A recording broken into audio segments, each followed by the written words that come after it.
Hello, good evening. My name is Manuel, coming from Italy, and I present here the results of this chapter on behalf of several friends and colleagues that many of them are here.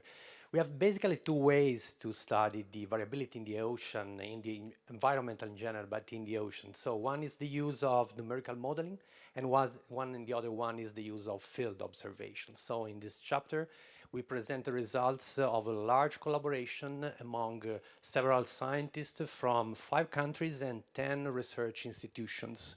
We used the time series coming from the marine infrastructure around Svalbard. The dots there represent the location of most all the marine infrastructure located around Svalbard to study one of the most evident process of the variability in the ocean and in the Arctic in particular. It is the Atlantification.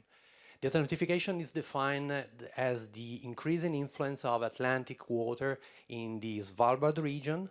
The current of the Atlantic water is represented there in red, but influence the Arctic in general. So we use the time series that collect data all over the year, even during the winter season when it's difficult to collect data, to investigate the variability of the Atlantic water signature by using temperature and salinity, that is basically the signature of the water masses in the ocean.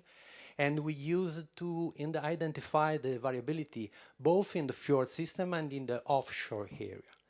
The data are collected by using systems that are called the oceanographic moorings, that are basically devices that are attached to a wire and fixed to the seabed, so collected the information along the water column in a fixed place.